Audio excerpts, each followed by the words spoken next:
Swords collide during intense combat. A swordsman and a shieldman are revealed to be defending themselves from half a dozen goblins. A hooded man is behind these hunters as he watches his companions on full alert of the attack. The hooded man reveals his face as that of a young man. The battlefield explodes as more goblins arrive. The hunters ask the man with the hood to help them out and call him a necromancer. The necromancer agrees to do his part.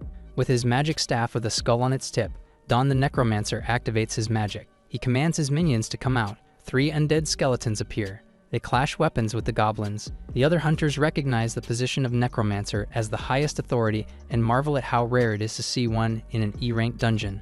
Don is all ears to their praises for him. However, he looks more down than flattered. He reports to the audience on how necromancers like him are rare in their world. His first skeleton minion is B1, and he is a swordsman. The second is B2, the spearman. The third is B3, the archer. Don thinks he is unworthy to be called a necromancer. He overhears the hunters wondering why he is only summoning basic skeletons and talking about how jealous they are of him for having the luxury of holding back his power. However, he knows that he has the title of Cursed Necromancer and that he is only in rank E. The man grinds his teeth. His notification window tells him that as a Cursed Necromancer, he can only summon skeletons. He is in tears as he thinks about how he is the one who is jealous of them. He reported that 10 years ago, humans began to receive unique abilities the moment they turned 20 years old. This world is shown to be a modern one despite its access to magic. Authorities can vary from blacksmithing to healing. Since authorities are randomly given, not all are happy with the abilities handed to them. Thanks to these abilities, humanity was able to survive the invasion of monsters. Meanwhile, the skeletons became victorious against the army of goblins. The hunters cheer aside from Don. His sadness that he is likely to be an E-rank necromancer for the rest of his life makes him care less about his victory. Don returns to the guild to tell the guild leader, Junso, that he is done with his mission. The guild leader is glad to see him return. With business finished, Don asks to leave. Junso bids him farewell. Don is walking down the street. He complains about his bad luck. He remembers his summon's performance during the mission and tries to see the bright side that no one is expecting big things from him. He sees from his phone that he received the patent from the mission, but is disappointed that his profit from it is low. He thinks about how he would have higher pay if he were in a part-time job instead. He knows he will never quit despite the low pay since he likes the job too much. He gets stopped as he hears the voice saying, "There is good news." He looks up to see that a news update is being broadcast through a building's LED monitor, and it just announced that the necromancer named Dark Lord has just reached S rank and is now considered among the 437 rankers of South Korea. It continues that Dark Lord is also the first hunter to become a ranker in 3 years, excluded from the original hunters. Don is shocked at the news. He grinds his teeth. He remembers that Dark Lord received his necromancer authority the same day as he did. He hates that he is cursed to summon only skeletons when the other like him is already a ranker. It makes him so mad. Later he goes to the forest. He goes to a training site there with wooden scarecrows for target practice and wipes his sweat. As he looks at the target practice wooden dummies, he tells himself that he will not just accept reality and do nothing about it. He activates his summoning spell. His 3 skeletons appear. He remembers how he was surprised to learn that he can name his skeletons, and how happy he was that he was the only necromancer who could do so. It pains him to know that he was so naive. He tells his skeletons to warm up for training. They stretch their tendons like their master ordered. He roll calls his minions. He orders them to start their training. He sits down while he observes his minions train their weapons with the wooden scarecrows. He says training is his way to improve. He recalls how he used to see good results from training. He remembers their performance with the goblins and how they are now able to handle 3 of them at once because of it. He is disappointed because he knows that that is all his skeletons will ever achieve. He complains about how bad he has it. However, he acknowledges that there is nothing he can do about it. He takes comfort that he at least has a dream, even if it can never be fulfilled. A beast is in the shadows stalking him. Don gets alerted by its sound. His eyes widen by the shock. The monster steps out of the shadows. Its face is large and its mouth has large fangs. He is intimidated to see an orc. He wonders where it came from. His minions get so scared of it that the notification window announces that their stats are reduced to 20%. Don calls them useless. The orc roars at him. He realizes that it must have come from a dungeon nearby and managed to leak out of it due to a phenomenon known as dungeon break. The orc raises its axe on him. Don fears that he is about to die. He orders his minions to block its attack. B1 blocks its axe with its sword. The orc stands its ground. It overpowers B1, sending him backward to hit B2. Don feels helpless as he sees B1 and B2 become unsummoned. He runs from the monster, yet it still chases after him. An arrow heads towards the orc. It hits it on the head, but it merely bounces off it. B3 is already reloading its second arrow. Dawn hides by a tree and thinks about how he only has enough energy to summon 7 more times. He consumes energy to summon B1 and B2 again. He orders B1 and B2 to attack the orc directly, while B3 keeps its distance and fires arrows. The orc overpowers B1 with one axe swing. Dawn runs. The orc then destroys B2. The fight continues for hours. Dawn is already out of breath. The orc awaits his next attack. Dawn consumes the last of his energy. His teeth are grinding. His fist grips tightly. His skeletons are summoned for the last time. The orc roars. Dawn thinks that this might be the end. A gold notification window suddenly appears before him to notify him that he has an achievement message. The man is shocked to see it. He eyes the contents of the message. It reports to him that he has just achieved the hidden condition of summoning skeletons 10,000 times. Golden energy fills his body. A message then says that he has achieved D rank. Dawn desperately orders his window to show him whatever is new. As the orc dashes forward to him, the window tells him that his energy has been refilled. His skeleton also gets filled up with the same golden energy. B1 winds up his sword. His sword swing becomes more powerful as the orc blocks it. Dawn then activates his new D rank summon skill. 2 more skeletons appear on the battlefield. B4 has a shield. The other B5 has a magic staff with a purple gem as its tip. Dawn is happy to see that he now has a tank and a mage in his army. Meanwhile, B1 and B2 are on the offensive against the orc. B4 readies his shield. He rushes towards the orc. The orc sees him coming. The monster smiles in the heat of battle. B4 rams his shield on the monster's axe. The axe gets tossed away from the monster. The orc is shocked. He then realizes that a giant fireball is above it and is about to fall on it. It is B5 who has summoned it. While the orc is on fire, B2 stabs it in the neck. The monster falls. The notification window announces that Dawn has defeated the monster. The man is shocked by his victory. He looks on at the corpse of the enemy and sees that it is real. He makes a big grin and is now confident that things will be better from now on. Dawn is eating instant noodles in his home. As he eats, he inspects his notification window and does not believe how much his abilities have evolved. He thinks about his next step. He remembers his skeletons defeating the orc and wonders about his potential. He welcomes the possibility of reaching rank C. He thinks about starting over and wonders what will happen if his minions get stronger. He imagines B5 as a spammer of blizzard storms, while B1 and B2 are a master swordsman and a spearman, respectively. It makes him hyped for more training. Dawn arrives at the guild. He sees some hunters conversing about some kind of dangerous job and wonders what is going on. He sees one of them have a green badge of a rank C on his person and wonders why he is in a weak guild like theirs. Junso sees Dawn and calls him. He tells him that he has big news. He asks if he knows of the Parang Guild. Dawn thinks his question is obvious since the Parang Guild is a prestigious household name guild established by the Korean ranker Parang, the Fine Bao.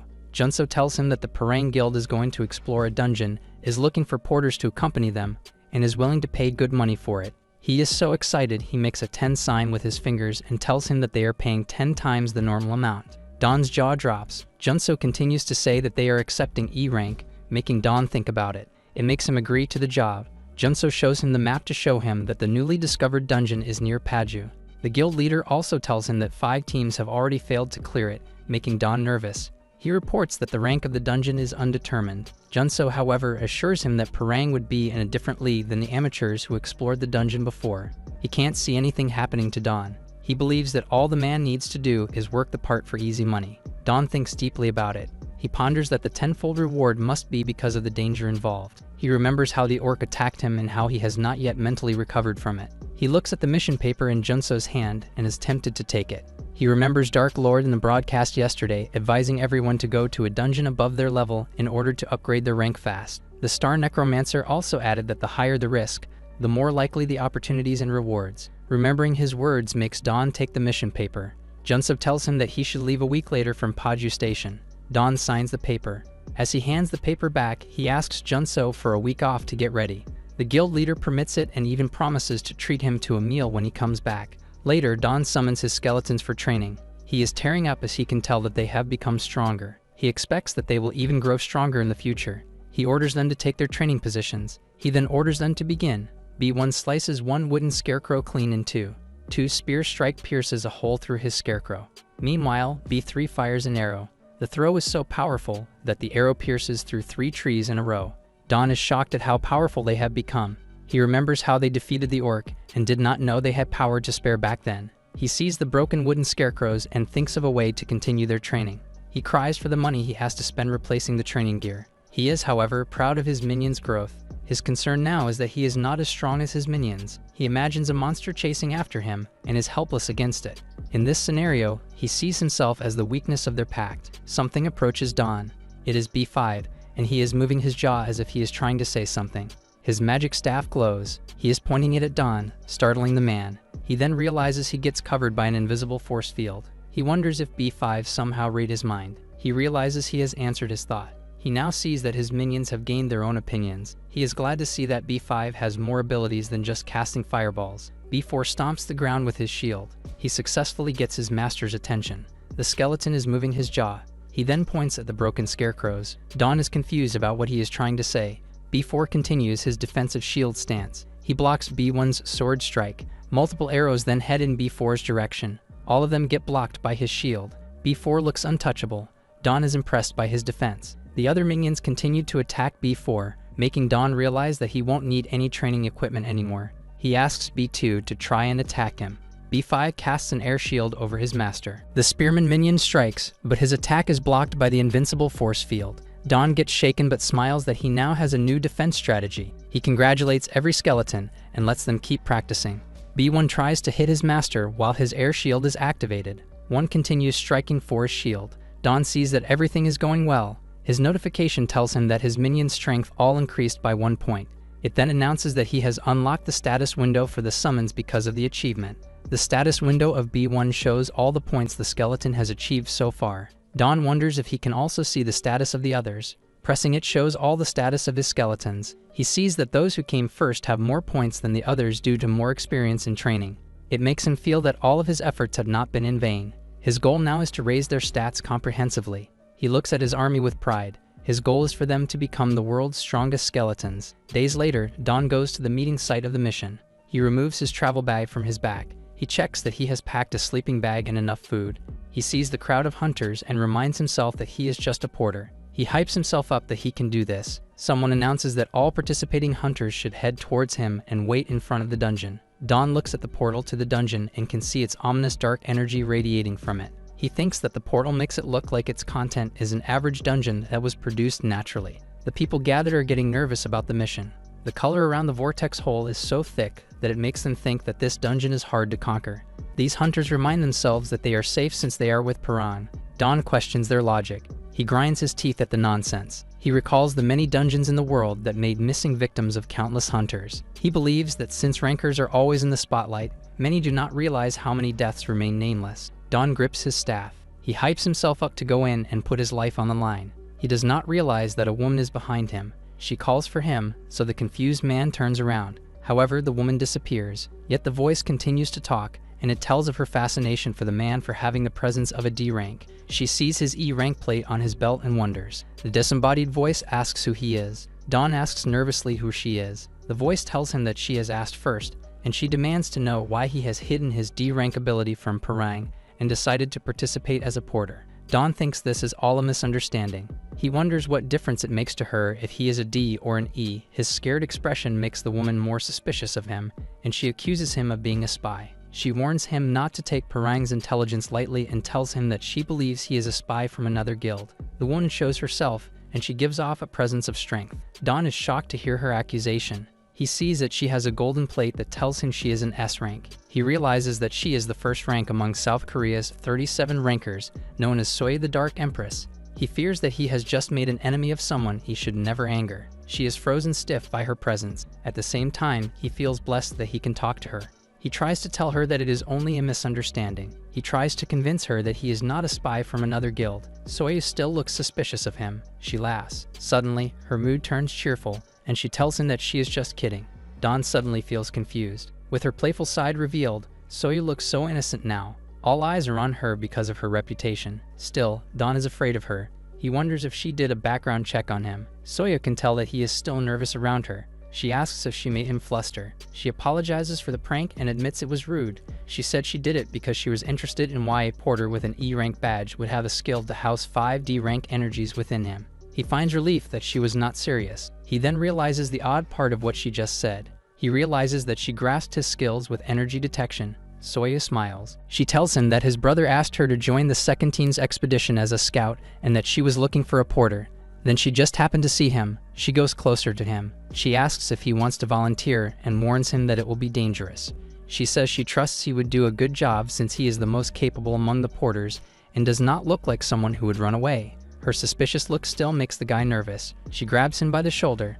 Then she tells him that she will double his reward if he comes. He reviews that he has an opportunity to get into an expedition with a ranker with double the reward. He instantly raises his hand and agrees to do it. He thinks about how he can't put down this kind of opportunity. He reviews that dungeons are ranked from the lowest E to the highest S. It is a ranking with no exclusive system, so humanity needed a subjective rank to quantify it. The S-rank ranker, White Shadow, once said that the only way to know is to go in a dungeon and assess for themselves. His one tip is to check how dark the color of the dungeon vortex is, since the darker it is, the likelier that it is a high-level dungeon to clear. However, even his method is not accurate, forcing the association to set a standard. If a dungeon can't be cleared with 5 or more hunters of the same rank, then the rank would be increased. If 5 or more A-ranked hunters participated and it still can't be cleared, then it becomes an S-ranked dungeon. Unfortunately, this method required the sacrifice of countless hunter lives. Dawn worries that they are the lives to be sacrificed this time around. He touches the dungeon vortex. He is very careful just before he enters. He walks into the vortex. He sees that he ended up in a cave. There are orbs of light everywhere he calls luminescent pearls. The others enter after him. Dawn sees that everyone is just conversing and is too relaxed. He sees that it is because everyone aside from Soyu has an A-rank badge. Soyu warns the team not to get too relaxed and to prepare for anything. They start their exploring. Soyu then calls for the guide, Wook. The man asks what her order is. She asks him to look for an exit while covering for Dawn. Wook says he has confidence in his title as a guide, so he knows he can do what she asks. Dawn explains that a guide is what hunters call those who specialize in finding their way around a dungeon. Soyu orders them to begin their walk. Wook asks Dawn if he is nervous, and the man says he is. The guide says that it is the right feeling to have. This surprises Dawn. The guide says it is because the dungeon is suspicious. He advises him to always listen to the gut feeling of a ranker like Soyu. As of now, he can tell that the dungeon is strangely quiet, leaving him with a high chance of no monster encounter. He continues that creatures that live in caves like this should have light ringing or sound and vibrations, but there are none now. His guess is that the danger of this dungeon is not monsters but something unique. Dawn is impressed by his keen observation. The guide points to one of the paths and tells him that they will go that way to find the exit. Dawn sees that their path will be different from the others, but determines it will be okay. The duo walks their own way. Dawn is getting anxious. Wook is the same since he sees no traps or even hints of them so far. He asks Dawn if his body is getting heavy like his. He answers that he is getting cold and worries about the danger. The guide is not sure about their path either and admits that the intense pressure he is feeling right now is a first for him. He also admits that he feels more scared right now than facing a ranker, making Dawn even more scared. Wook says that there is a presence of someone powerful in where they are heading and asks that he summon something to get ready. His warning makes the situation feel real for the young man. He grips his magic staff to get ready. Dawn summons his squad of skeletons. He gets tired, as simply materializing expends half of his energy. Wook asks why he summoned only regular skeletons at a time like this. The young man reluctantly tells him that they are all he has. An intense pressure suddenly makes its presence felt on their bodies. All of them, including the skeletons, feel like they are under heavy gravity. Wook tells Dawn to keep walking since there is an opening up ahead. He says he senses the presence of beings there, so it might be a safe place. He says he does not know if they are people or monsters, but thinks it is their only choice to go to right now. As they walk forward, the weight on their bodies does not stop. Dawn can't even open his eyes and mouth because of the pressure. Simply walking is a chore.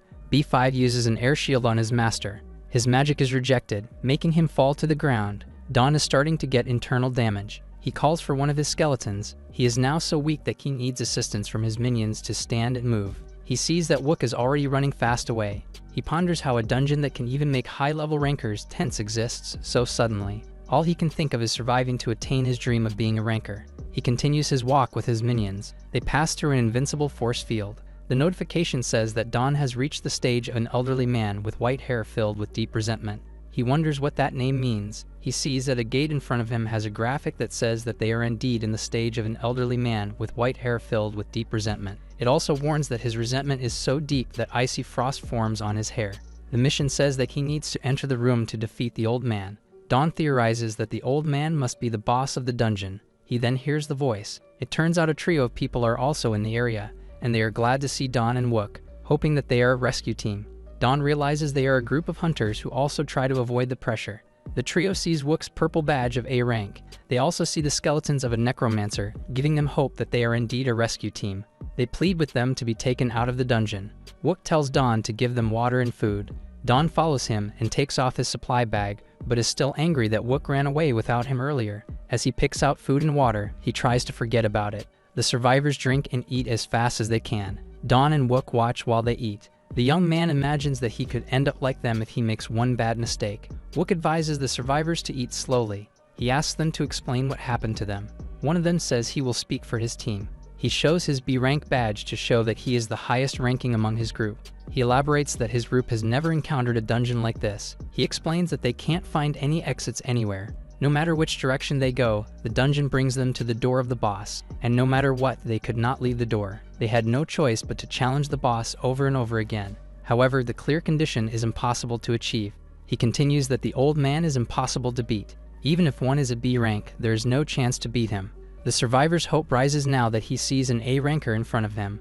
All survivors are counting on Wook. Dawn gets confused. He asks the survivors how they are still alive if they always get defeated by the boss. The leader of the survivors says it is a good question. He explains that the old man does not kill people and only accepts challenges. While the person is in his room, the old man will conduct a test. They do not understand the details, only that he painfully subdued them. After the defeat, the old man clicked his tongue. He then said, "This one's not fit." Then he threw them back out. Dawn looks at the doorway to the boss with curiosity. The survivors think the old man is weird. They say that this is the first time they ever encountered a person and not a monster as a dungeon boss. Dawn is shocked that this is possible. Dawn worries that there is no other choice but to open the door and complete the mission to survive. He looks at Wook, thinking that he does not trust him, but still feels like he has no choice because of his guide skills. He feels trapped with no choices available. Suddenly, Soyu and her team reach their area, wondering what is going on. Soyu hears everything she needs to know and thinks about their options. She looks at the doorway, determined to open it and take the challenge right away, even if the aura around it is intense. Her face shows confidence that she can beat it.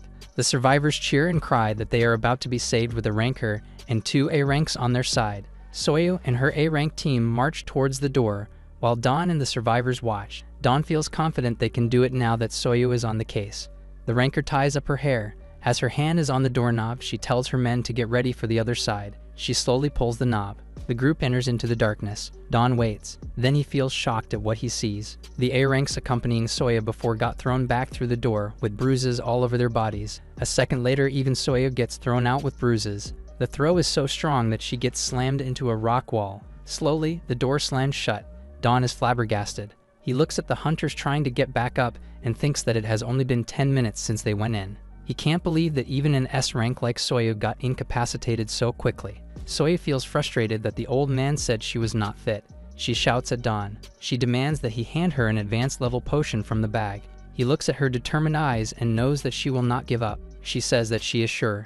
Dawn hands the potion to her. She declares that she will let the old man know that she is truly fit. Dawn realizes that fit is usually the word used by a master when he is searching for a disciple. He wonders if the old man's resentment comes from how he never found a suitable successor. Meanwhile, Soyu is drinking the potion. She throws it as she walks towards the door. A few minutes later, she gets thrown out again. Then again, then again, then again. It only infuriates Soyu. She complains about how the old man has such impossible standards. Still, she readies herself to go back. Dawn looks at her with frustrated pointlessness. After a day, Dawn already looks depleted from waiting. For 4 days straight, Soyu never backed down from the challenge. She is tired, but is also still determined with rage. She points at the door and complains about how impossible the challenge is. Dawn worries that even if her brother Parang were here, nothing would change. He has a feeling that not even 5 rankers can defeat the old man. Soyu says she admits that the old man is strong. However, she swears that she will keep challenging him as long as she is alive. Dawn is in awe of her ranker mindset. He still stands up, seeing that something needs to change. He sees that the survivors look out of hope. He admits that he is getting frustrated too. He holds his magic staff, determined to do something. He looks at everyone and realizes he is the only one who never went in the door. He stands ready to take his turn. He approaches Soyu. She asks what he wants. He voices that he wants to try the challenge himself. Soyu is surprised. Soyu's samurai hunter companion is insulted that he wants to try a challenge that even a ranker failed. The samurai demands that he act in his place. He readies to draw out his sword. Dawn sweats. Soyu tells his man to stop. She asks Dawn if the reason he is going in is because he does not trust her. Soyu awaits Dawn's answer if he does not trust her. He He answers that it is not the issue. Soya reminds him that he is just a porter and so can't voice his opinion as a hunter. The answer is he is aware, so she asks his reason why he wants to challenge the old man. Don talks about how the old man wants someone fit. He says that his guess is that the old man's resentment has something to do with being unable to find a worthy disciple. For him, a disciple does just mean potential, and so has nothing to do with current skill. Soya asks if he wants to make the old man his master instead of defeating him. Don shares that there might be a hidden clear condition, an alternative way some dungeons have to be cleared. Soya thinks of its possibility. She asks him if he thinks he has more potential than her. Soul's samurai watches carefully for his answer as if he is ready to pounce at him the moment Dongwol says something disrespectful. Dongwol answers that he highly doubts he has more potential than her. Soya sees that he is not denying it. Her investigative reaction makes him nervous. He admits that he just feels guilty that everyone suffered from the challenger except him. Soya looks at him intently to see how sincere he is. She smiles. She determines that he is telling the truth and is glad that he is showing his true colors. She says she has seen something in him from the very beginning, how he thought he was a wolf on the prowl from the start. She asks if he is after the dungeon's reward or some fortuitous encounter. Again, Don feels exposed. She feels like the woman is a fortune teller who can see right through him. Soya permits him to try the challenge. She sees no other choice and admits she is not one to talk since she failed anyway. She, however, warns him that he only has one chance. She explains that their rations are running out and that no rescue team is coming, so they need to clear it as soon as possible. Don bows his head at her and thanks her for the opportunity. Don looks at the door with determination. He was towards it. He touches its doorknob. He hesitates to answer if he wants to open the door. He enters the dark room. He sees the old man's hair has icy frost on it due to deep resentment, as the stage status said. A bright light makes Don cover his eyes. As he opens them, the stage becomes clearer and more detailed, with its stone levitating floor and void-like surroundings. He feels a heavy pressure that makes him sit on his knees. The scary old ghost man appears and complains that his new challenger looks pitiful. He does not see his worth even fighting and decides that he should just get rid of him. The ghost eyes light up with rage. Don feels more pressure. His notification tells him that he is facing the memory of a cursed soul. It also informs him that it is a hidden condition as a necromancer that he achieved. Don worries he does not know what is happening. The notification informs him that he has acquired the S-rank necromancer skill of memory recreation. He can't believe he has achieved an S-rank skill. The notification then reports that he is using the skill now. Don wonders what difference his skill made and then realizes that the old man has not gotten rid of him yet. His notification reports that the memory of the cursed soul, master of all techniques, is being recreated. A bright light makes Don cover his eyes. He raises for what is going to happen. A snowflake then falls on his right hand. He realizes he has been transported to an environment with a snowstorm. The old man looks like flesh and blood as he stands in the middle of the snowstorm alone. He complains about not being able to find a suitable disciple, which makes all of his accomplishments meaningless. He feels like his hard work was all for nothing. Don is looking around and wonders if he has been transported to another world. He sees that it is a desert of snow and ice. He suddenly feels pain. He holds on to his head, thinking that he must be feeling the emotions and pain of the old man. The old man continues to speak about his life and admits he had an interesting life. He remembers his prime and how he mastered all forms of weapons, magic, and any art already at such a young age. He is thankful that mastering the flow of ki made all techniques attainable. A narration tells how the old transcended any who lived for a long time thanks to ki, yet he still became a victim of aging. He complains that being old made drinking water feel like swallowing poison, or that even light air is aching to kill him. He looks at his body and complains that he is a thirsty man filled with pain and agony. He makes a fist, determined to die without meaning. With determined eyes, he rejects death. The old man goes to his knees. He laments how all he wanted was a single disciple, and yet he still did not get it. He cries for a world where there is no one talented enough to take on. Don watches as he sees the old man pleading to the skies for a worthy disciple. He screams that he can't die. Tears fall from his eyes. It falls to the snow below. He says he will sell his soul just to stay on Earth. Then his body drops to the ground. A notification says that memory recreation has ended. Don braces as the area transitions back. They return to the void dungeon stage. The young man tries to get a grip. He looks around to see if he is really back. He then feels pressure on his body again. It is so heavy that he is forced to his knees. He holds his chest as he feels suffocation. Still, he smiles. His face is now filled with confidence as hope has been brought back to him. The old ghost addresses him. He asks if he has peered into his soul. Don stands up and confirms he did. He looks at the old man and thinks about all of the power and knowledge he gathered in his long life. He has become determined to be the one to inherit it all. The old man tells him that despite finding him interesting, he still finds him unworthy of his techniques. Pressure comes back to Don, which forces him to kneel again. The young man tells him he is wrong. He tells him that if he continues with his high standard, he will remain a ghost forever that will always be known for his stubbornness and bullheadedness. The ghost replies that he is insolent and does not see how he has boundless generosity for continuously sparing ants like him. He asks if he needs to break one of his legs to let him come to his senses. Don pleads with him to listen first. The young man reviews how he has mastered every technique when most people already struggle to master one in their lifetime. The old ghost is in denial of this and says there will be another genius like him out there. Don points at the door and tells him that Soyu is already one of the strongest in the world. The old man is shocked, since being a ranker like Soyu is Don's ultimate goal. The old man's reaction stings his pride. The young man sees that he is playing right into his hands. The old man accuses him of lying. Don dares him to look into his eyes and tell him that he is lying. He shouts that he knows when a man is lying. The old man sees that he is telling the truth. Don asks that he choose him to be a disciple instead of an unattainable standard. The old man is intrigued. Don continues to say that he can pass on his abilities to him. The old man now sees him as shameless and tells him that he would rather teach garbage than him. Don clarifies that he doesn't need to teach him directly. He opens his status window. He summons all his skeletons out. He lets the elder look at them and determine their potential. The old ghost looks closely at them. Don is hoping he sees a skeleton's limitless potential. He says that all of them have unique abilities and that it would be easy for him to teach them. The ghost taps at them as he inspects them. Don tells him that if he wants only one successor, he assures him that all of his minions' growth will be inherited by their master. He continues to sell the skeletons as beings of boundless endurance, with no fear of any opponent. The old man thinks deeply. He then turns his back on the skeletons. His reaction makes Don nervous. The old man says he finds his situation amusing and ironic. How he never thought that he was searching for the undead after all for a disciple of limitless potential. He imagines that each skeleton must have been an exceptional warrior in life. He thinks about the tricky part of teaching more than one student. He then agrees to do so, realizing that he must compromise. A notification appears to tell Don that he has fulfilled the hidden condition. The young man's eyes widen. The place transforms into a snowy desert before, but this time there is no storm, and the sun is bright.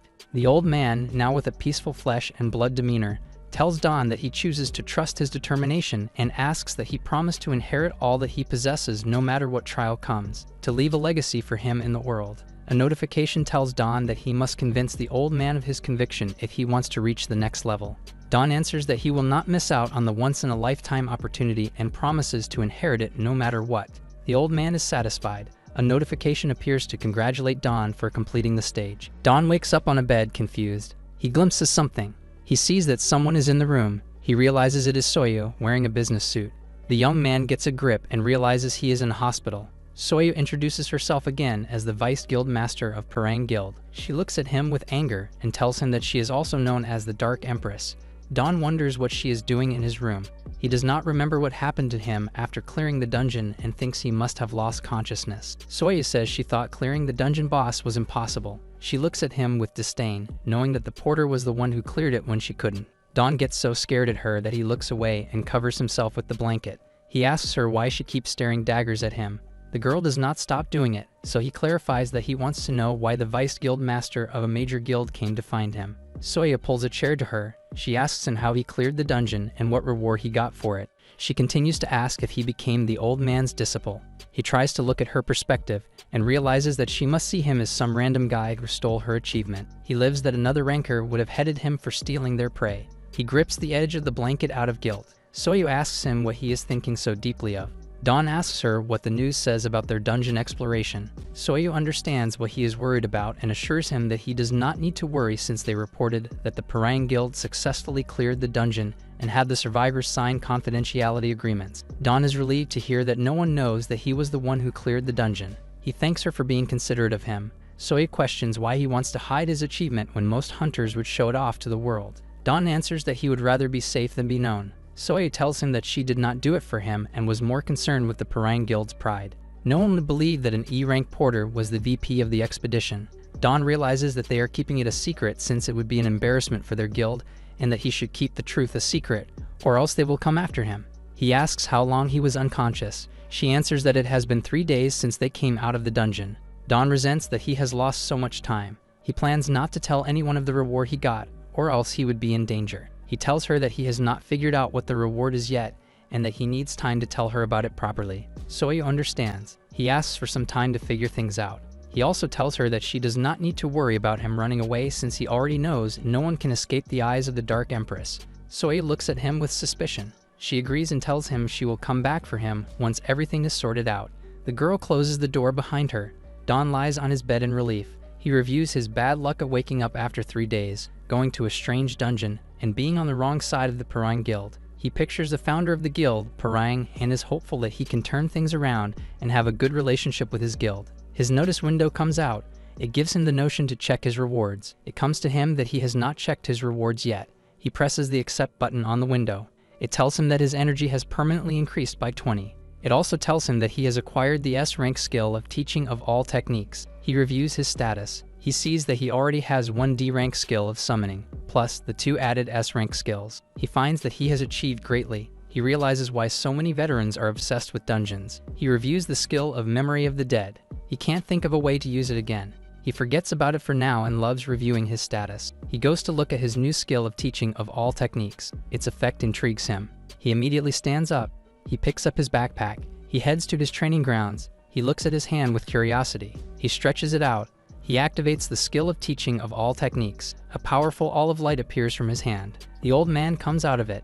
He tells the young man that it is about the tie that he summoned him. Don is glad to see the old man again. The old man suddenly knocks him on the head and calls him an idiot. He is angry that he only called him after 3 days. He warns him that he will not be able to keep up if he is so lazy. Don tells him that he called him as soon as he regained his senses. He is confused about how the old man hit him when he is a ghost. The elder can tell what is on his mind. He tells him that he can inflict physical contact with him because they are connected mentally. He calls for their training to begin immediately. Don prepares to summon the skeleton, but the old man tells him that there is no need.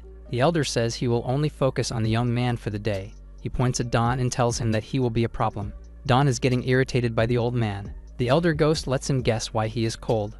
The master of all techniques. He says that he was given the name after learning and perfecting countless techniques. He tells him that he cannot teach them all about the skeletons and that it is up to him to learn the rest. Don gets overwhelmed by the news. He asks why he will do this when he was the one who told him that his talent is trash. The elder ghost stamps his foot. Then he demands silence from him. He insists that he inherit every skill he has. He says he will make even trash like him comparable to a genius. Don is shaking in his boots. The elder thinks about all the arts he created but never had the chance to use. He explains that he has a massage that will improve his physique in 300 days and that while it will be painful for the young man, hearing that he will go through excruciating pain is making Don down. He tells the old man that his heart is not ready for it. The old man gets angry and tells him that he should feel blessed that a teacher like him is giving him the time of day. He calls his massage the grand technique of the celestial artisan, and he created it in his last years. Don is confused as to why he would not just use such a high-level technique on someone in his lifetime. The old man can tell what he is thinking and explains that he needs to use his life energy while using it. He elaborates that if he had used it back then, his body would have melted and disappeared. The young man asks what would happen to him now. The elder explains that since he is already dead, nothing would happen to him. Don asks why he did not just take any other more talented people who challenged him before and use the art on them. The elder hits him on the head for the stupid question. Don asks why he did that. The elder sees that he truly does not understand and sees it as a sign that he is truly talentless. He elaborates that the massage art turns trash into genius, so it holds no meaning if it isn't used on trash. That the best use for it is for a target that is only on the level of waste food. His harsh words sting the young man. The elder continues that it won't work for someone like Soyev since their bodies have already been influenced by other energy. To him, Don's weak body is ideal for the art. He says that he regrets that he needs to use it at all since he originally wanted a real genius from the start. Don thinks about his harsh words. He wonders about the possibility of getting stronger along with his skeletons. The old man asks him if he is ready. Don answers that he is with huge energy. The screams of the young man scare off even the birds. He keeps tapping for the old man to stop. The old man keeps hitting his back but tells him it barely even began. Don tells himself to endure the passage so he can be a ranker someday. His fear is that they have just begun. The elder is impressed that he is enduring it and says he will pick up the pace. The young man keeps telling himself that he must endure. A notification appears to tell him that he has obtained the skill of pain resistance. The old man hits him more, making him cough. Don's limbs give out. The old man tells him that the massage has ended for now and praises his ability to endure. Despite his praises, Don still looks like a lifeless corpse on the ground. Still, the old man can see he has potential. Don asks if they are done for the day. The elder tells him that they still have 30 minutes left. He picks up Don to make him stand. He points at his skeleton warriors and tells him that they are waiting for him. Don looks at them in tears. He agrees to continue, but is secretly thinking he wants to die. The old ghost teaches that physical strength is the foundation of all techniques and is impressed by the skeletons for being able to build strength even without muscles. He starts the training by demonstrating a horse riding stance that requires a squat posture. The skeletons follow the old man's stance, and the old teacher continues to speak about building strength and stability through a solid base. Don is in a squat position too, and is struggling to do it after the passage. The old man reminds him again that he has no talent, that what he has in spades instead is tenacity. He reminds him that the master should not be weaker than those he summons. Don is still holding his stance and endures his already torn muscles. He compares the experience to torture. 30 minutes later, Don is resting on the ground with heavy breath. The old man ends the session. He orders Don to do the physical training every morning and not summon him unless he does so. With that, the old man disappears. Don is still on the ground panting. His skeletons are near him, waiting for his command. He calls for B1. The skeleton is all ears. He asks the bone man to carry him since he can't even walk. Later on, Don goes to his guild. Junso calls him the moment he sees him. He asks that he come to him quickly. Junso introduces him to 2 survivors from the dungeon he cleared. Don recalls who they are. The survivors are glad to see him, and they notice that he looks more muscular nowadays. Don wonders what they mean. He now noticed that he had bulked up. He realizes that his body is now more muscular, as they said. He wonders if this is the result of the massage. He refocused on why the hunters from the dungeon before came to find him. He asks them what brings them to his guild. One of them introduces himself as Jugo and says they wanted to meet up with him because his actions and attitude left an impression on them. He shakes hands with Don and says they intend to team up with him. Junso watches with a smile as he sees his friend create new companions. The hunters get to the point and tell the young man about the new dungeon they know of. They explain that this new dungeon is a crank type. Don is surprised as they tell him they know about his financial struggles that make him accept any jobs. Don looks at Junso with an angry face. Junso looks guilty while looking back at him. Don admits that it is true that he needs the money. Jugo says that it is all the more reason to come with them. He reports that he has heard that a party that entered the dungeon ended up with a power potion. Don is shocked by the mention of the potion. He reviews that a power potion is a rare reward regardless of rank, and that it is an elixir that can cure all illnesses. Jugo continues to say that he will be a hunter this time instead of a porter. Don asks about the payment. Jugo says that their profit will be split. This excites Don. He thinks about how they can get about 50 million won if they come across a power potion. He divides the number for 6 people each and realizes that they will get roughly 33 million each. His eyes turn to money signs at the thought. Jugo asks if he would join them. Don agrees to go. He gets curious about how strong his skeletons must be after the training and thinks this is a good chance to see them in action. The deal is done, and they agree to meet at a location. The next morning, Don returns to his training site. As the skeletons train, the young man tells the elder ghost about his next mission. The old man disapproves since he has just started training. However, he thinks the practical experience might be good for him. Don asks if he has his permission. He agrees, but he tells him with an angry face that it will not be an excuse to skip his training. The old man tells him that he should summon him even when he is already in the dungeon. The old man readies his hands for the massage session. Don gets scared that he has to. He screams from the session, sending birds to fly away. Don's body hurts from the massage. The elder man tells him that he did a good job. The panting man feels like he almost died. He remembers how he received the pain resistance skill and how he would already be dead without it. He hopes that this skill grows as time goes by. The old man claps and congratulates him for doing well. Don tells him that the credit goes to him. The elder tells him that he is ready for a raised intensity starting tomorrow. The young man is surprised. The old man ignores his reaction and announces to start their proper training. He calls to gather everyone. The skeletons gather towards him. He tells them all to assume a squatting position like last time. He also announces that he will teach each of them a technique every day. The old man cracks his hands. He then points to B1. The skeleton looks at Don. The young man tells the old man that he is a swordsman and that all he can do is swing a sword. The old man says he is fine with that and that they can develop him as they go. The ghost orders the skeleton with an intimidating face to take a swing. B1 gets scared of him. Don grabs the skeleton by the shoulder and tells him that he will make him a great swordsman. He warns him that the caveat is that he needs to train to the point of his bones breaking. His words only send more shivers down his spine. B1 spends the day practicing his sword swings. The old man suddenly asks Don his name. The young man answers. The old man then asks him what, in his words, is swordsmanship. The young man answers unconfidently that it is a technique used for swordsmanship. The old man is not surprised by his answer. He tells him that he is right. He grabs a stick and tells him that swordsmanship is simply the skill to handle a sword. He throws the stick over to Don and tells him to pick it up. Don looks at the stick on the ground. As he picks it up, he realizes that the old man not only wants B1 to inherit his sword skills, but him too. He holds the stick in his hand and looks at it. He takes a swordsman's stance and asks the old man how he wants him to wield it.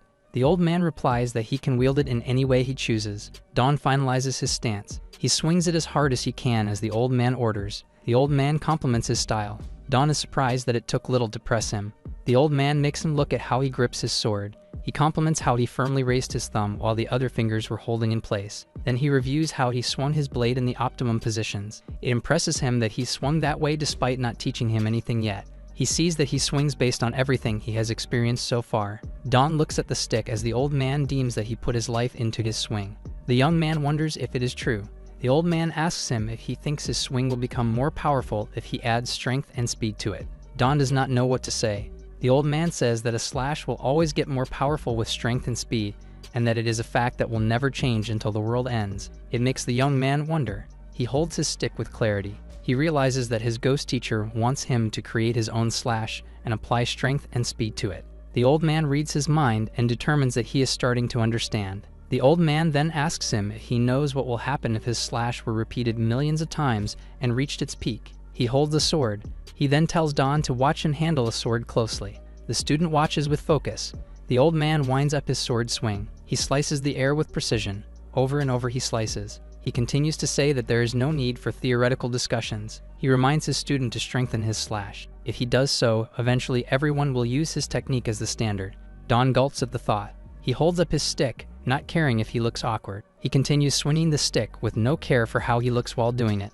A notification pops up to inform him that he acquired the skill of Rend, and it tells him that the skill has the potential for further growth. Parang, the founder of the Parang Guild, is doing paperwork in his office.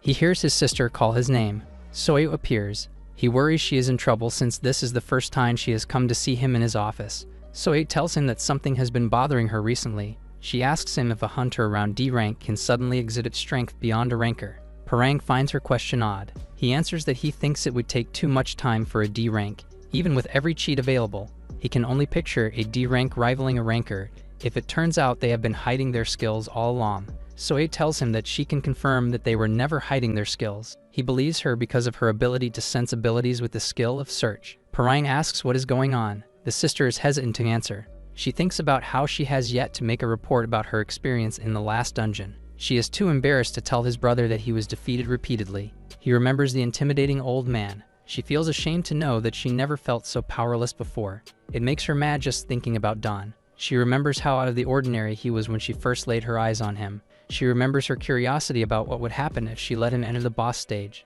Now it troubles her that he actually cleared it. She remembers how the man promised to tell her what happened, and so she tries to be patient until he does. Parang realizes that his sister is smiling while in deep thought. Her brother noticing makes Soya flustered. She stands from her seat and tells him she is leaving. As she leaves, Parang teases her not to be shy around him. Meanwhile, hunters gather in front of Vortex Gate to a dungeon. Jugo and his bandana-wearing friend see someone approaching. They see that Don has arrived. Jugo greets him and asks if he got all the details he sent him. Don reviews from the text message that the mission is to eliminate monsters and defeat the loss of the dungeon. Don tells him that he slathered on sunscreen and packed water as he asked. Jugo is glad he did not need reminding. Don then looks at the crowd and wonders why there are more people than the 6 they mentioned before. He sees that there are 2 hunters that he does not know about that are coming. Jugo tells him that he invited F-rank porters. Don answers that he understands. He thinks about how it makes sense to have porters pick up the ores in sight drops. He thinks about how he is going to a C-rank dungeon and calls himself thinking it will be fine. He reminds himself as he looks at the Vortex Gate that his skeletons can even defeat and work, even if it is the highest D-rank monster. He enters the light of the vortex. He discovers that the environment is a desert. He walks the sand. He takes a glimpse of the harsh sun. His notification tells him that all his stats had decreased by 10% because of the harsh environment. The others are having as hard a time adjusting to the heat. Don sees that the porters are the ones who struggle to adjust the most. He is confused since he feels little discomfort. He remembers the old man and how the desert does not compare to his hellish massage. He activates his summon skill. His skeletons appear. They walk towards the others in the party. The one with the bandana senses that his skeletons seem stronger than when they were in the dungeon. Jugo grabs everyone's attention and tells them that the monsters they will be facing are scorpions and snakes. The others get scared, but Jugo assures them that they are only C-rank monsters. He also reminds the porters to follow them and do their duty. They walk for a while. The hunters are already out of mood and energy from the heat. Jugo suddenly orders them to stop. They look at the surroundings and see nothing suspicious. The bandana man asks him why they stopped. He suddenly feels a tremble. A scorpion tail comes out of the ground. Suddenly they are surrounded by giant scorpions. Jugo takes out a dagger. He slices through any of them. He orders the others to pull themselves together and prepare for battle. Everyone goes into battle positions. Don observes as everyone battles. He calls for B1. The skeleton uses the magic of air shield on the hunters as his master orders. Don also gets an air shield around his body. He then calls for all his minions. He orders them to wipe out all the scorpions. Don stands back with an air shield around him. Meanwhile, B4 stomps his shield on the ground. A notice says the skeleton used the low-level skill of taunt. Don orders all skeletons to attack. The desert scorpions look at B4 because of the taunt. B1 readies a swing of his sword. He hits the scorpion shells. It seemingly did no damage, yet the scorpion he hit goes down. Don orders him to keep hitting his targets until they collapse. B3 hits them with consecutive arrows. B2 can pierce through their shells with his spear strikes. Don watches their progress. He is glad to see them doing well. Jugo praises his skeletons. Dongul tells him that they are only doing well because he attacked the large group of scorpions first. Jugo laughs and says he is being too humble. Dongul finds his praises insincere and becomes suspicious of him. He looks around. He sees and observes that the hunters are strong. He does not see why they need an E-rank hunter like him. He also remembers that they know that he was the one who received the reward for the high difficulty dungeon. He knows that they signed confidentiality papers. He concludes that they asked him for a dungeon exploration so they could be alone with him. He can sense the others looking at him funny. Don decides he needs to be careful.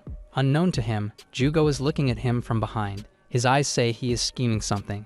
They reach a temple. The notification says that they have reached the stage of the ancient desert scorpion king and that a sacrifice is needed to open it. It continues to say that the sacrifice offering should be placed atop the altar. It also says that an F rank is the ideal offering, worrying the porters. Don thinks about how there was no mention of this in the sent details. The porters overhear the sarcastic voice of the hunters saying that this is strange. They ask where they are getting a sacrifice while in the middle of the desert. Their faces look mischievous as they look at the porters. One of the porters asks what is going on. Jugo tells them that they need 2 offerings. He tells them to hurry up and go up the temple, scaring the porters more. A porter tells them that they are out of their minds. The other porter asks why they are doing this to them. Jugo smiles and calls them stupid for not finding it strange that the pay for the job was higher than usual. He takes out his dagger and tells them that to get high pay, they must pay a high price. Don sees how he is behaving so openly in front of him. He concludes that it must mean Jugo is confident that he can beat him. Don is angered by his look. Jugo goes on to threaten the porters with his dagger. Don gets in front of the porters. Jugo is surprised and asks the necromancer if this means he is going against them. He accuses him of playing the hero. Don asks him what their goal is. He clarifies that he wants to know why he brought him to the dungeon. He shouts at him, demanding to know. Jugo tells him that they are curious about what reward he got from the last dungeon. He tells him that he wants the secret that even a ranker like Soyu failed to get. However, he also says that he has no intention of fighting. His only condition is for him to join them, and for him to give them equal shares of the reward. Don calls them crazy, and now sees them as nothing more than evil. He analyzes his options, and smiles as he plans to fight them. Don summons B3, and tells the skeleton to wipe them all out. Pulling on his bow, he lets it rain arrows. Jugo cuts the projectiles down, saving his men from being impaled. He has the hunter's answer, which he deems regrettable. As he refuses to team up with a bunch of animals, the 2 parties clash. Skeletons charged in, and the evil man was surprised by their strength. Although struggling, he mocks the necromancer, saying he was a mere porter days ago. Don can't deny that he's actually stronger than expected. He's a C rank, but his abilities are close to a B ranker's. At least it's for the better. Suddenly, Jugo smiles, despite having trouble against his enemy. It's a big mistake to think he can win, just because he's only up against one person. He asks if the newbie knows why they fearlessly wander into unknown ranked dungeons. The answer is money, of course. Don feels intense killing intent, and has B1 block a flying dagger. Even through their connection, he feels the impact of the attack. As he distanced himself from the skeleton, a dark figure appeared behind Jugo. The hunter that appeared behind him is an A-rank assassin from the Shadow Lurkers. The man confirms that the necromancer cleared the dungeon, which even Soyu couldn't. Looking at the high-ranking hunter, Don started to lose hope, as it's a miracle that he even managed to last against his current enemies. If an A ranker intervenes now, there's no way out. Feeling cornered, the porters then apologize for causing trouble and express their gratitude. He sees their tears and questions why they have to go through such suffering. There's no reason for them to be sacrificed just because they're weak. Wanting to save them, he clenches his fist and vows to protect the innocent. While the enemy is a high-ranking assassin, he has a powerful ally who's strong enough to trample them all. Summoned for the day, Master looks at the two powerful enemies. He clicks his tongue, having expected this to happen, when the novice said he'd wander around. Since the situation is urgent, Dawn begs the elder for advice. However, the young man is told to accept his fate as he's no match for them at all. He finds it pitiful that someone claiming to be his disciple would struggle against weaklings. The hunter tells him to stop lamenting and that he can't fulfill his goal if his disciple dies. However, the old man is firm, saying he got himself into this mess and that he's the one aggrieved. Meanwhile, the shadow lurker directly asks what he got from the dungeon reward. Hearing this, Dawn finally understands that they don't really want to kill him, but want the reward he obtained. In other words, there's still a way to solve his problem. They're intimidating him and taking control, but will be in trouble if he doesn't share his secrets. In that case, he tries a method which even the elder acknowledges. First off, he confirms that they're after the dungeon reward that even Soyu couldn't take for herself. He agrees to tell them, especially since he's an A ranker. It's a wise and sensible choice, but he refuses to do so until he's allowed to fight the backstabbers without interruption. Until his resentment and frustration subside, his heart won't let him speak. Determined, he doesn't even give them an alternative to the deal. The hunter hesitates and the porters start to worry about his approach. He doubles down, saying he just can't stand having his pride stepped on. Seeing their obvious suspicion, Dawn says he won't try anything, as he can't escape their clutches anyway. Even if he was scheming something, he could never deceive the eyes of an A ranker. Seeing his point, the man becomes more welcoming to the deal. Since the shadow lurkers are after him, he says he's as good as dead anyway. But even if he dies, he won't let those backstabbers walk unscathed. As they continued to hesitate, Dawn took the skeleton's sword, threatening to end himself. His plan finally works as the ranker tells him to wait for a moment. He'll give him exactly 30 minutes, but if he dares to try anything, he'll make sure he lives in agony, unable to die even if he wants to. With this, the deal is made. Dawn accepts the deal, and Jugo is indignant at the agreement, especially since he's being underestimated too much. Believing it's best to try regardless, the necromancer readies his skeletons. With the stage set, Master finally agrees to intervene, saying they'll train with practical guidance. To face the assassin later, he needs to conserve as much energy as possible. He teaches him a strategy to use an opponent's strength against them, which requires minimal effort. Getting the idea, he thanks the elder. The skeletons move to his command, charging at the group of hunters. The encounter goes on for a while, and they exchange a few blows here and there. Jugo realized that the necromancer is stronger than expected. Just then, B5 raised its staff, shooting a fireball at the hunters. They ran away in fear, not knowing when skeletons learned to use such techniques. B1 followed up, pressuring the enemies and pushing them back, even breaking their blades with its own. Watching from a distance, the assassin sees that their movements are flawless and clean. At this rate, the low-ranked hunter might actually win. However, that's the least of his problems, as he suddenly feels a familiar presence. His ally should be outside and on the lookout, but his aura is by the entrance. Jugo pants in exhaustion, beaten, and at a loss. A dark shadow is cast on him as Dawn approaches to deal the final blow. Terrified, he pathetically backed away, begging to be shown mercy. They're too weak to consider as real combat experience, but it's a good warm-up for the assassin. However, even the master knows that it'll be too much. Having put his life on the line since the very beginning, he calls on B1. Just then, they all froze as they felt someone approaching fast. Another assassin on the first one's level has just joined the battlefield. He's good at everything else, but the newbie often fails to think ahead. The elder is right, of course, as he has no more tricks up his sleeve. He doesn't want to admit it, but he was far too confident and made a dangerous gamble for his life. Jugo cackles in triumph, saying they'd never come with just one backup. The second assassin arrives, and Dawn considers running away while he can. However, to their surprise, the newcomer says they have to go, as Soya was nearby. Confused, they stared in silence, not knowing why the top ranker was there at all. With no time to think, they had to move fast if they wanted to avoid death. With this, the shadow lurkers disappeared, leaving Jugo alone and desperately calling out. In a surprising turn of events, the power of the top ranker is shown. Out by the portal entrance, Soya stood with her arms crossed, wondering if she was overreacting. Following the young man that far felt like she was stalking him. With the guild's help, she was able to track him to this dungeon, but she suddenly turned around, feeling like it wasn't right. He promised to come back to her once she sorted things out. Deciding to give him a bit more time, she leaves right away. Back inside, the traitorous hunters were being taken down, one by one. Watching his allies get killed, Jugo refused to die in such a pathetic way. As such, he's going to use everything he can and turn toward the porters. Facing their target skeletons, Jugo's eyes shifted, looking for something to do. Dawn could see right through him and his plan to target the weak porters instead. He calls to B1, transmitting his thoughts and commands. The swordsman immediately obeyed, charging at the hunter and swinging to cut his left hand off. Ear-piercing screams filled the desert. Walking coldly, Dawn wondered would they still have spared him if he were weaker. The answer was an obvious no, and the same goes for the rest. In pain and anger, Jugo cursed him, refusing to take everything so easily. He tries to fight back and lunges at the necromancer. However, the B1 reacted instantly, this time severing his leg. Hopelessly falling to the ground, he's left with nothing to do but scream at his enemy, questioning why he had to show himself before him. That said, he seems to have forgotten that they were the ones who approached him. He puts his head to the ground, telling the hunter to be quick with it. Dawn scoffs at the request and says he won't be dying in such a laid-back manner.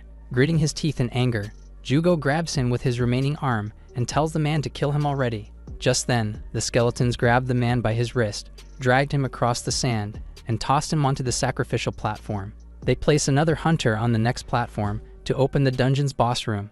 With the sacrifice requirement cleared, the room buzzed. Had this incident not happened, Dawn would have left the dungeon without defeating it. However, it's a different story now, and he's only returning what he was given. They'll repay kindness with generosity and answer violence with vengeance. If someone goes for his life, he will take theirs without an ounce of mercy.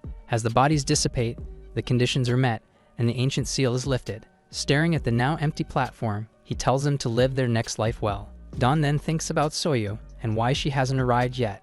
The shadow lurkers ran away, fearing her arrival. In fact, if it wasn't for her, he would have had to fight two A-rankers and might have ended up on the platform instead. Just then, the ground shook as the door opened. The ancient Scorpion King has been unsealed, and its rage, suppressed for ages, erupts into the heavens. Its presence is so strong and imposing that the skeleton's stats all decrease by a fifth. When Dawn starts to worry, one of the porters asks if things are going to be okay. While he isn't certain, he assures them that whatever is inside is better than the hunters from earlier. He tries to calm down, remembering the training he went through. Master chimed in, mockingly saying that he shouldn't need his help for this. If he does, then it actually is better if he just died right there. Adding that he isn't joking, he reminds his disciple to call in for training the next day. With this, the summoning skill ends for the day, and the old man disappears. A high-pitched noise echoed from the inside, and a giant scorpion came charging out. In the end, he has to face the boss all by himself, so he tells it to come forward nonetheless. With the boss approaching, Dawn and his skeletons were immediately on high alert. However, nothing erupted from the open doors. Unfazed by the sudden silence, he wondered if it was attacking from below. Calling to B5, he commands it to cast an air shield and instructs the others to assume their formation. They all move fast and cover their bases, getting ready for what might come. Just then, the ground beneath them cracked. The scorpion erupted from behind, taking B3 out in a surprise attack. Dawn is surprised that it went straight for the archer while ignoring him. Proving its battle sense, it spun around, targeting the magician next. Quickly grasping the situation, the necromancer orders the tank to taunt the enemy and receive its aggression. Fortunately, this works well, and the boss is soon charging at them in no time. B4 handles the blow well, standing firm while blocking the attack. With this, they get a chance to counter. Dawn summons everyone, and they all rush in to strike together. Arrows and flame blasts rained on its hard shell. The melee fighters followed through, swinging and not caring if it had a weak point or not. After all, their strength is in their numbers. However, the scorpion refuses to lose just like that, so it spins to send them all flying. While the force makes them recoil, it's not enough to defeat the skeletons. The necromancer smiles, knowing their efforts are working, and that they're undeniably inflicting damage on the boss. Invigorated, he tells his men to let go of their worries, as he can just revive them again. He has 50 energy left, which should be enough to summon throughout the fight. Feeling invincible, B1 jumped in to swing at the enemy. The scorpion's quick movements catch his openings, but he's revived as soon as he dies. This surprises the boss, who now has to face another rush of opponents. Despite Dawn's fervent cries, it fights back with all its strength and tries to face them head-on. The skeletons outmatch its battle sense, now cutting its venomous stinger off. With one of the biggest threats taken care of, they charged in. Soon enough, the necromancer looks in awe as the system announces that he's defeated the ancient king. He exclaims in delight, excited by the victory, but nearly passes out due to exhaustion. If the boss had resisted a bit more, he certainly would have lost in no time. With this victory, their skills also level up accordingly, and the experience from the C-rank boss makes the battle worth it. Dawn receives an item called the Ancient Scorpion's Venom Gland. Accepting it without hesitation, it immediately appears in his hand. The gland has about 20 different poisons inside, allowing him to create equipment or use it as a skill ingredient. Seeing this, B3 suddenly began to nod and make noises. Checking it out, the necromancer sees the reaction grow as he comes closer. Just then, a hidden condition was fulfilled. Due to obtaining a high-ranking poison, he's given the chance to create a poison arrow skill. The hunter is stunned, not knowing that a skill can be unlocked that way. He finally understands why dungeons are so sought after. He learns the skill, and B3 nearly brims with the new power. With this, he clears the dungeon and is granted his reward. A bright light flashed, taking him back to the real world with the porters. They jumped in joy, thanking the necromancer for keeping them alive. Warned against going anywhere just because they're offered money, the three of them part ways with a smile. Now alone, Dawn goes and checks on his reward. It's a rank item called the Trace of the Ancient Desert. A bright light flashed on Dawn's palm, and the dungeon reward appeared in the form of a shining key. According to the description, it uncovers the secrets of a hidden relic and is bound to him. He wonders if it's a linked dungeon of some sorts. While he hoped for someone to explain it to him, a familiar figure approached his oblivious self. Noticing her presence, he looked back and was surprised to see the Dark Empress watching. Soe bashfully spoke, saying he must have sorted his thoughts as he's now conquering dungeons. Besides, if she didn't come to him, he probably would have never sought her out. As they can't outright deny the claim, he starts to panic and considers mixing a few lies into his explanation. However, the idea of her catching him is even more terrifying, given her reputation and aura. He decides to just tell her the truth, as it may be more beneficial. Plus, he's a novice hunter who still has so much to learn about this world. If he can use this as an opportunity to build a connection with a ranker, then he must take it. He sighs in resignation, agreeing to explain how he cleared the dungeon and show her his reward, promising to share everything. Dawn adds that there's one condition. First, he needs her protection, at least until he grows stronger. It's not like he owes any debts, but there are bad people with a grudge against him.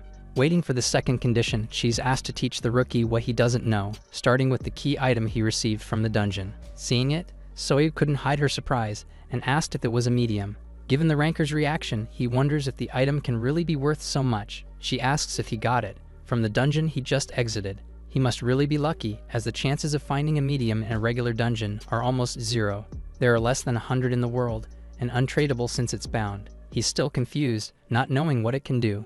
Mediums are also like a chance encounter, opening the gates to linked quests, which increase in rank and eventually reach S and above. Every medium she knows has done that. He can't help but be stunned by the news. Rankers, including herself, are desperately searching for these items, so it's surprising that he found one by chance. With this, she accepts the conditions, putting a huge smile on his face. However, she has a condition as well. Soon after, they enter the young man's apartment, and the S-ranker can't hide her astonishment. Since it's a pretty shabby place, littered with trash and used clothes, he told her not to come, but taking care of him is part of their agreement. She confirms that there are no surveillance devices, skills, or dangerous hunters in the vicinity. Now that she's aware of his residence, she'll be staying at the rooftop for the time being. Before he could protest, she just tells him to let her know when he's about to train tomorrow. Back in the forest, the condition she mentioned was monitoring his training. Ever since he cleared the old master's dungeon, his energy has grown exponentially, and she's most curious about how he's achieving this rapid growth. Following their deal, he's already explained everything about the dungeon encounter, including the old master and the type of training he's been receiving from him. The only problem he has left is the matter of the shadow lurkers. If they continue to threaten him, he has to give back as much as he gets from them. The next day, the familiar pounding continued. The wind is knocked out of Dawn's body, but the master just tells him not to overreact, as his body is finally taking shape. In other words, he must understand that they will soon need to increase the intensity. The young man whines, saying it's just violence at this point. Hearing this, the old man's face wrinkled in anger. The master is insulted as his disciple vulgarly describes his grand technique as violence. Anger, he tells him to prepare for true pain. The young man's screams filled the forest as the pounding grew much stronger. However, it seems effective, as Dawn's pain-resistant skill later levels up. While he's still trembling from the shock of it all, Soyu approached, silently looking over his body. No matter how many times she sees it, the ranker just can't get used to the odd process. He's explained everything related to the master, but it's not like she can see him, and she can't follow just by watching. Master tells him to get up, as they still have 30 minutes left. He does as told, already knowing the routine and not having the energy to argue. He's also giving the skeleton rotations on training, which has allowed them to grow stronger every day. The problem is he has to match their pace. He calls on the status window and is satisfied by the growth he's showing. Following their training, he's learned all of the summoning skills, except for B5, who's a mage. To learn magic, he first needs to learn how to use the body's key. Already knowing this, the old man draws something on the ground and tells his student to sit cross-legged. Obeying, he's then instructed to recite the formula he was taught last time. While doing so, he's to focus and feel how the formless energy moves in his body. Closing his eyes, he started reciting and fell into a trance of deep concentration.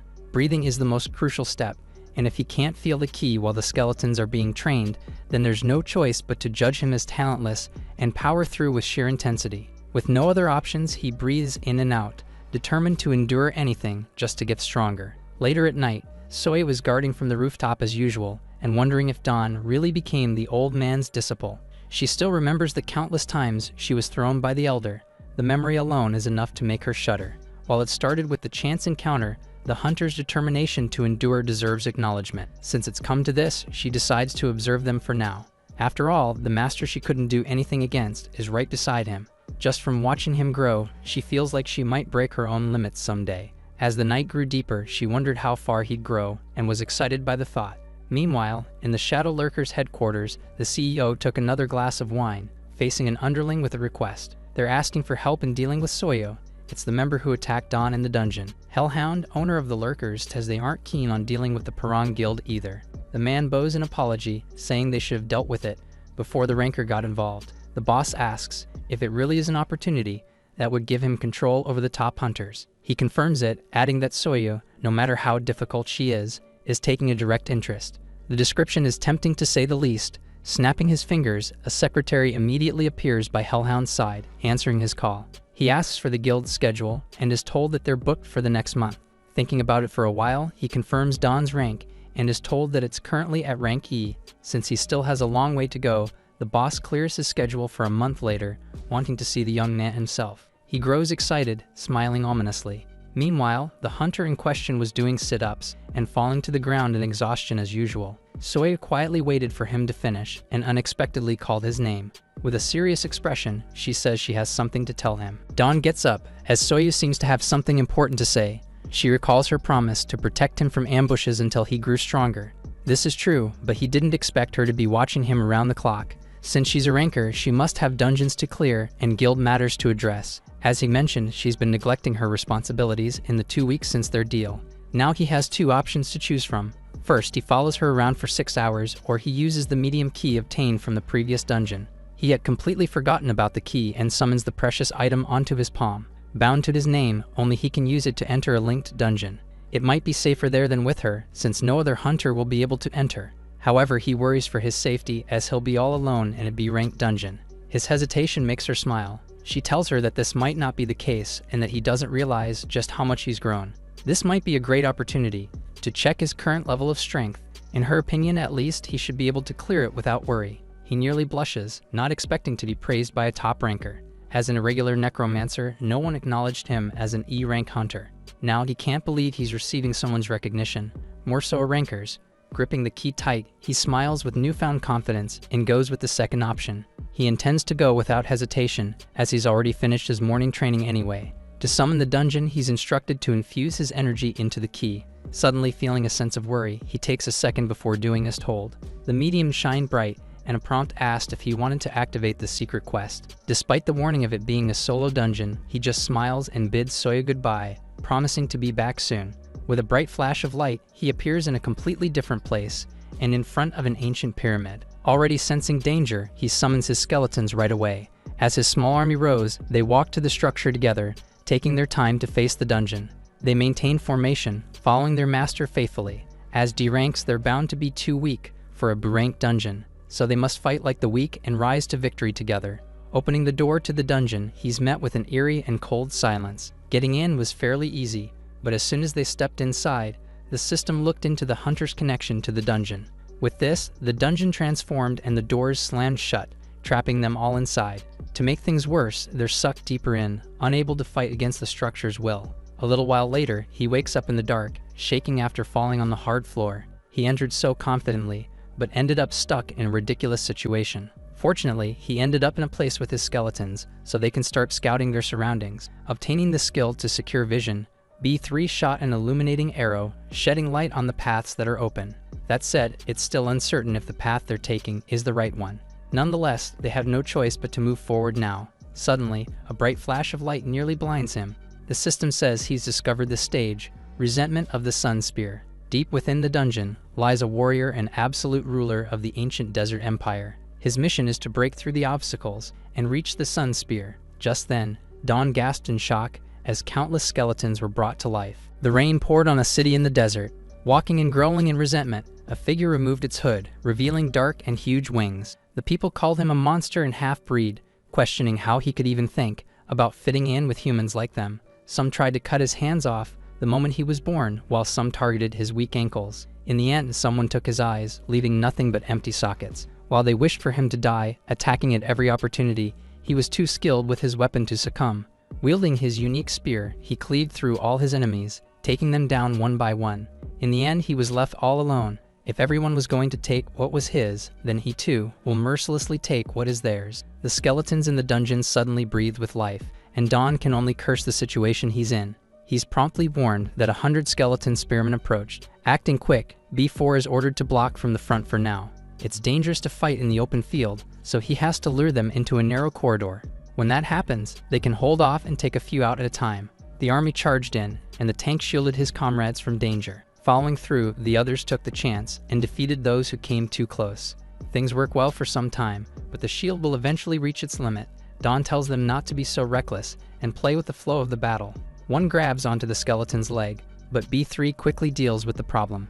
Defeating one at a time, they aim at the next target. Suddenly, the necromancer found spears inches away from his face. Fortunately, he's trained just as hard as his men. He lets his instincts move his body and grabs the weapons barehanded. His own army is as reliable as always, more so with B5 launching huge fireballs at the enemies. These explode in the middle of the crowd, defeating several opponents at once. However, while many go down, there are just as many ready to step forward and take their place. The skeleton spearmen marched forward, and Dawn realized that none of his efforts were enough. He feigns a smile of confidence, telling them all to come as they may. They charge at him, and the exhausting back and forth continued, draining the resources of both sides in no time. The first time he resummons a fallen skeleton, the enemies are surprised. If need be, he'll keep stabbing his enemies and pick a new one up if the weapon breaks. With his own method, he plows through the group, facing everyone head-on. Frustration started to seep in, and the battle soon became one of attrition. He huffed and puffed, exhausted from the extended exchange. After a while, the system says that the sleeping sun spear has awakened. Watching it sneered at him, asking if he's a worthy opponent, given his poor skills. Insulted and mocked, Dawn curses him, not that he knows who the sun spear really is. That said, he's cleared a dungeon much harder than this, and convinced the old master that he was worthy. With the enemy's taunts working, the hunter decides to push forward. As they prepared their formation, the system blared once more, again warning them of 100 spearmen approaching. He sighs in annoyance, believing that there must be an infinite spawn gimmick until he reaches the destination. At this rate, there will be no end to this encounter, so he has to get there as soon as possible. Watching B4 block the attacks, Dawn abruptly asks for his shield, wanting to tank from now on. Slamming the equipment flat on the ground, he tells B5 to cast air shield on his body. They'll be ignoring the others and running straight for the boss room, hoping to get there before they fall. Facing the countless enemies in front, it's time to take a chance. Holding the shield tight, Dawn leaped forward, launching his body into the enemy army. He doesn't have much energy left, and he's determined to do what it takes just to make it through. Several spears hit at once, and he could barely manage to stand his ground. Fortunately, he's smart enough to deflect their strikes up and send a few counters of his own. His goal is simple: break through the obstacles and make it to the sun spear. It's all he has to do, and with that in mind, he charged into the horde, not caring about anything else, including his safety. Inch by inch, step by step, he got closer to his goal, thinking all he needed was a bit more distance. Finally, a bright light from a pathway lit up. The sun spear sneered at him. It calls him a pathetic human who dares to challenge him despite his weaknesses. Feeling red but insulted, Dawn sneered right back. Even more skeletons showed up, and it's as if there was no end to them and the battle. His skeletons get taken down one by one, and things continue this way, he would die for sure. Cursing the dungeon, he moved on, taking hits and defeating enemies along the way. A while later, he panted in exhaustion and soon reached a huge pile of lifeless enemies. He realizes that they're from the horde, which he just defeated. In other words, the rooms he's been passing through were all set up to run in a circle. After it all, regardless of which way he went, there was no end to his tribulation. Now facing another set of enemies, he's left with the choice of fighting or giving up. Things are dire, particularly since he only has 20 energy left. Meanwhile, there are still about 30 more enemies. With nothing else to do, he decides to hold out for as long as he possibly can. His skeletons do as told, keeping their battle going. The necromancer is set on breaking through while the skeletons hold out for him. Since there are no unclearable dungeons, he just has to think of what may be hidden from him. He manages to reach the top of the pile, but the objective of reaching the sun spear remains unchanged. Annoyed, he looks around for it and finds an odd void on the ceiling. Realizing what it might be, he called for B4 to come to him fast. The sun spear taunts him, who finally noticed after an exhausting ordeal, calling him a stupid human, the mystery being called on him to come, wanting to turn all lowly humans into ash. Using the shield as a springboard, Dawn answers the challenge and jumps up to the portal above. A couple of red lights greeted him, and he reached up to enter the black void. Finally, he's met the sun spear, signaling the skeleton army to disappear.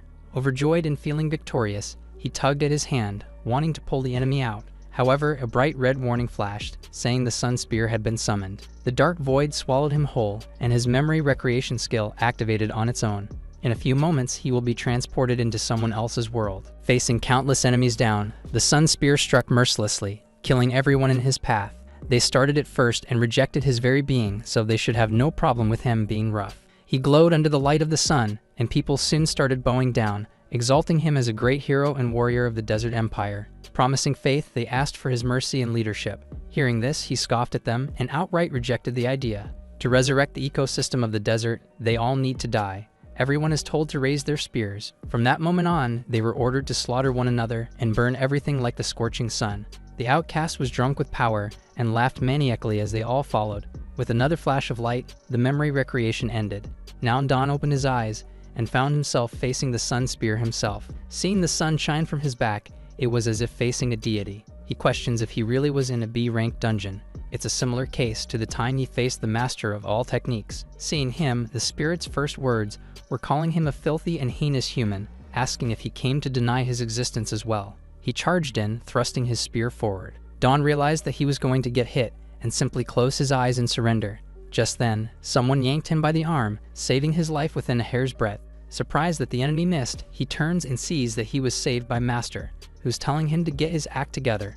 The young man is confused, knowing he shouldn't have enough energy to summon him at this time. They aren't given the opportunity to talk, as Sun Spear growled, indignant that a mere human dared to dodge and withstand his spear technique. Leaping in for another attack, he finds himself blocked by the old man's impenetrable barrier. Dawn flinched and fell back, earning another scolding from Master, who says he can't tell the difference between illusion and reality. Told off, he checks on it, and finally realizes that it's all in his head. Sun Spear's spirit invaded his mind while he was unconscious.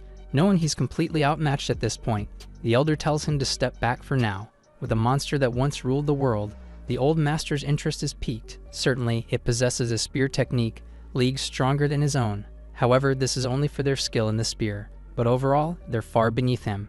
To find such entertainment even after death reaffirms that his idea to choose Dawn was right. Focus and concentration brimmed as they got ready for battle. Sun Spear ran forward, still cursing humans and their determination to always stand in his path. They took his eyes for no reason and mercilessly stole his freedom from beneath him. Now he's set on making them all feel the same pain. As the two clashed, Dawn noticed that something felt oddly familiar. After a while of watching, he remembers the time they entered the pyramid and had his connection to the dungeon scanned. The dead, the spear, and the skeletons were all pointing to something. Looking closely, he recognizes the Sun Spear's movement, which is exactly like B2's. He gasps in surprise, and the realization finally strikes. With immeasurable resentment, he's to subdue the spirit to achieve the skeleton's true awakening.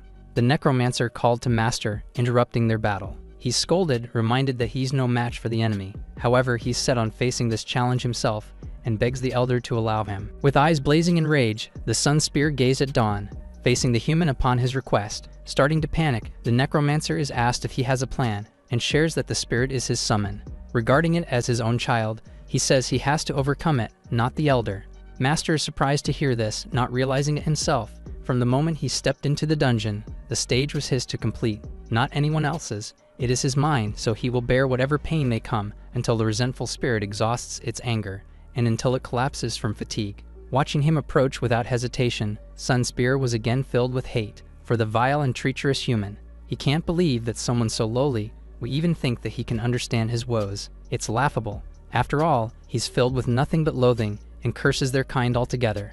Raising his spear, the spirit charged in to take his life. Don stood his ground, gritting his teeth as he took a hit directly to the chest. It nearly kills him, but the opponent pulls his weapon back and strikes countless more times, filling the room with dreadful noises. The torturous time was unending, and the human eventually fell to the ground, shuddering in pain. Fortunately, his pain-resistant skill kicked in, easing his suffering.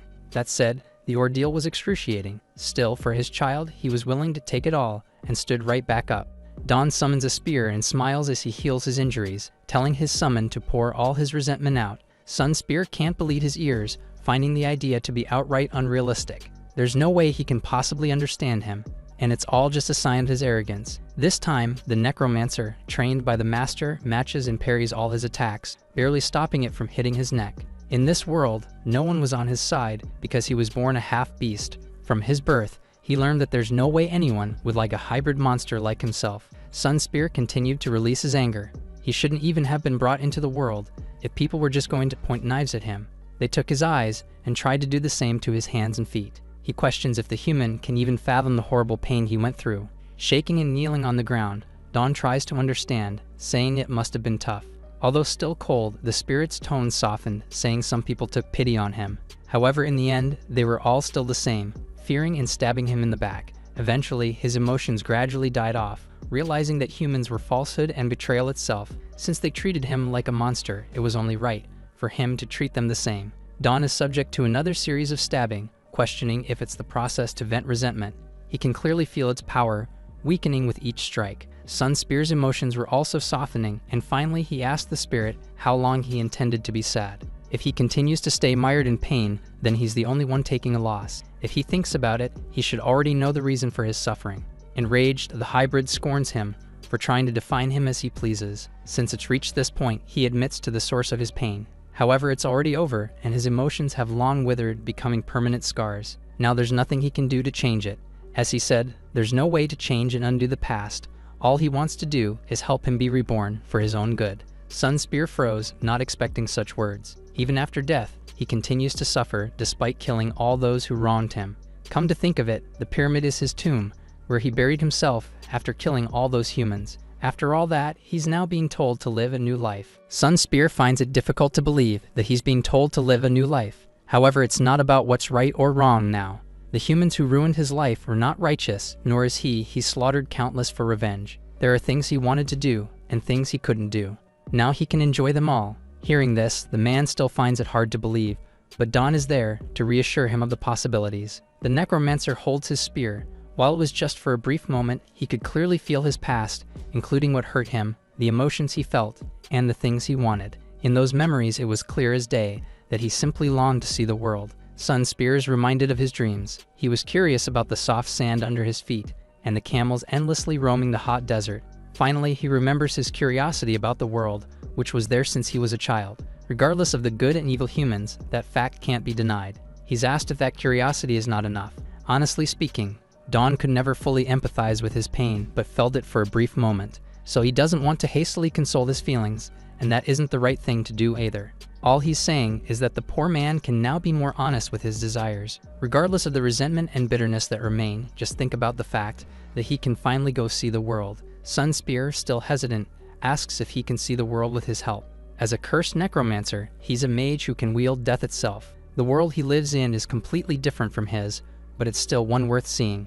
Extending his hand, the human invites him to join his side and serve as one of his men. The spirit pondered, contemplated, and eventually spoke, asking if he's different from the other humans. He is the absolute ruler of the ancient desert empire, the half-human, half-beast hybrid, unrivaled in his world, and the spear who embraced the lofty sun. Given his strength, he does not serve just anyone, especially a human at that. Staring him down, he asks if he's worthy to be his master. With this, a hidden quest activated, and the winning condition for the resentment of the Sun Spear is to prove that he's the true master. Since it can't be helped, he just smiles in acceptance. Again summoning his weapon, Dawn asks how to prove himself. It's much simpler than expected, and he's told to endure the spirit's attacks and endure the power of the sun, not just a remnant of resentment. Without missing a beat, the necromancer tells him to come and give it his best shot. With this, Sun Spear charged in, unfurling his wings and lunging forward with all his power. The human stood his ground, not moving from his spot, and parried the strike on his own. As the blades clashed, a bright flash of light blinded them, and Don found himself back in the desert. The first thing he hears is Master, who sounds surprisingly proud as he commended his disciple. He successfully resolved the spirit's resentment, and with it upgraded his pain resistance skill. What mattered wasn't his ability. Knowing this, he would gladly take him on countless times. Lowering his weapon, Sun Spear acknowledged him as one undeniably different from the others. Saying he wanted to be reborn, he fell to his knees, accepting the human as his new master, and recognized him as his lord. The hidden condition has been fulfilled, and he's cleared the linked quest, leaving him with precious rewards to reap. Meanwhile, there was a banquet in a lavish venue, and highly influential people socialized with each other. Among them was Soyu, who was obviously sick of the tedious gatherings. She's attending the event due to her brother's request, but it's a waste of time. It could have been a nice opportunity to converse with the top-ranking hunters. However, compared to the old master, everyone there is but a mere infant. Since she's been there long enough, she intends to finish quickly and leave. Just then, someone called her name from behind. A blond man stood, saying he's been looking for her, and that it's been far too long. He smiles, saying she must remember him. The man recalls the rancor they befriended in America, and says he's still dying to see Soyu. He asks her if he should arrange a meeting, even offering some limited edition whiskey. Nodding dismissively, she doesn't even spare a few words. Soon after, she looks at the clock and decides to leave for the night, saying she has another appointment. Ignoring his calls, she turns away, ending the conversation and taking her leave. Seeing her back firmly turned, he silently curses her, insulted that she's acting all high and mighty, just because she's a top ranker. He wonders if the recent rumors are true, and if she really is in a relationship. Still bitter, he decides to check it out himself. Back in the forest, Dawn reappeared from the portal, exhausted from the earlier encounter with Sun Spear. He falls to the ground, thinking he was about to die in the dungeon. Facing up, he sees that the sun has not even set. The Dark Empress said she'll be gone for 6 hours, so she should come back soon. His skeletons all adjust accordingly, and their stats increase evenly across the board, putting them all at level 8 and 9. B2 seems particularly stronger, and is now more special than the others, with the memories of the Sun Spear integrated into his body. With the Divine Spirit, all his stats are increased by 10. All 3 skills used on him are now listed under his usable abilities. Solar Strike, which attacks with blinding light and successive strikes. Raging Desert, which is the sandstorm-like wide attack. And Soul Flare, the temporary boost in movement and attack speed. Recalling everything, they are all undeniably powerful moves. Moving on, he should stop calling his spearman B2 and names him Sunny, as Sun Spear sounds too cold. That's not the end of it, as he still has to receive his dungeon clear rewards. Since clearing a stage with an immeasurable rating is a remarkable feat, the rewards will also be substantial. As such, he's acquired the S-rank Golden Random Box. As an E-ranker, he's never acquired any decent items, but he now has an S-rank item. He wastes no time and opens the chest right away. A golden flash of light shot up, and the silhouette of a staff appeared. The S-rank item fell lightly to his palms. It's a magical staff, imbued with the power of a legendary red dragon carrying huge effects. It looks unimpressive for a high-ranking item, but it's the type of weapon that gets stronger based on the wielder's powers. Wondering how much it would sell for in the market, he heads to the Hunters app and asks for an appraisal on the discussion board. A bunch of comments call it a scam, as it's posted by an E-ranker. Insulted, he decides to take a photo for proof and posts it again. Everyone is shocked that it's true, and an entire discussion sparks, flooding the post with comments. In no time, Don suddenly finds his item at the top of the trending posts list. To make things worse, people are writing articles about it. Fortunately, the Hunter board would never disclose personal information, so his identity should be safe for now. Speaking too soon, he gets a flood of direct messages as well. He deletes the post and gives up on selling, not ready to attract attention to himself yet. Finally, he realizes that he can use the item himself. Since his energy has been replenished, he decides to check it out and summons B5 into the world. Nonchalantly handing the new staff over, he calls it a gift to the skeleton. The mage stares at it for a while, taking a moment before realizing the power of the item in his hand. Taking the staff without hesitation, B5 waved it around in joy. He officially equips the item, and suddenly brims with power. Dawn is surprised, and Necromancer summons can't typically equip items. Since it's the first S-rank item he's ever gotten, he thinks deeply about what to do, and considers giving it to his mage servant. As soon as he thinks about selling the time, the skeleton grips the staff tight, now unwilling to give it back. It's undeniably an expensive item, so he tries to take it away. However, B5 is surprisingly stubborn and shook his head in rejection. The necromancer sighs in resignation and officially gives it to the skeleton, thinking he can at least use it. This might be the right choice, as one day he might also awaken like Sunny did. Now that he's checked the achievement reward, he moves on to the dungeon completion reward. He receives an A-rank item called the Roots of Racial Conflict, which has a connection to his profession. A sizable piece of wood appeared in the air, and according to the description, it's another medium that leads to a linked quest. He recalls Soyu's words, saying mediums are also a fortuitous opportunity, which grants a series of increasingly valuable quests and rare rewards to match their difficulty, eventually reaching S rank and above. This has been confirmed for every medium, and it's possible that this new dungeon involves his other skeletons, just like Sunny. He muses on the idea of all 10 skeletons being supreme beings of their own worlds. However, this should normally be too overpowered to happen, but he also feels as if the mysterious system is somehow favoring him. Having already grown so much, he waves it off, not wanting to overcomplicate things. His goal is to become a top ranker, so even if it is too overpowered, then he'll just use the system for his benefit.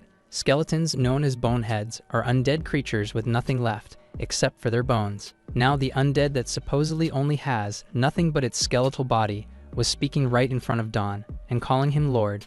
With the spirit of Sun Spear in B2, the skeleton looked up at the night sky, finally seeing after years of blindness. While it's a bizarre sight, the master tries to rationalize, saying it's understandable in a way. Meanwhile, Soyu has finally arrived, and was equally intrigued by what she came across. To see a talking skeleton, even other necromancers would be astonished. Offended, he corrects the way she's addressing his precious subordinate, and tells her to address him as Sunny. Moving on, he asks if it's truly okay for her to be there during that time. She assures him that there's no problem, as she's only protecting him until he gets stronger. To clarify this, she means when he reaches A rank. Once he reaches that level, he should be able to protect himself and even join a major guild. Moreover, it shouldn't take too long given his current rate of growth. He sheepishly rejects the possibility, saying he's still in the D rank after all. Even she finds it unbelievable that she first met him as a porter, and all he had were 5 normal skeletons. Now Sunny alone is nearly a B ranker, and the necromancer is improving every day. Even Dawn has to admit that his progress has been relatively rapid, but if another being that ruled his world was to revive through his skeletons, then they'd definitely grow stronger. Asking the former Sun Spear, he allows him to train on his own as an expert of his craft. It's still an awkward and frail body, but Sunny will soon regain his original strength. With this, he's ordered to train on his own, and he does so masterfully. While watching, the necromancer wonders when his own rank will rise. He received a medium, usable only by rank and above, so there should be a way for him to level up. As such, his next goal is to raise his own hunter rank. Soon after, the two reach Dawn's home, where a pile of boxes stood tall. Soyu says there's no need to do such things, but he says he can't have her sleeping on the rooftop. He clarifies that he has no intention of crossing the line, and that she just has to place her sleeping bag on the floor, just like yesterday. As accommodating as he is, he still can't surrender his mattress to the visitor. After all, comfortable sleep is essential. Again told that there's no need, he insists that it is only necessary. He's still a weakling in the hunter world, and if Parang found that she was mistreated in any way, there's no saying what might happen to him. She clarifies and says she means the boxes, which acted as a barrier between them. Surprised by her words, Dawn asks Soyu to repeat herself. With a simple smile, she says she could easily take his head out in an instant without a wall of boxes between them. A chill ran down his spine. All she meant was that such things are pointless in this situation. He questions what's wrong with her and why she's always thinking about killing. Just then, someone banged on the door hard.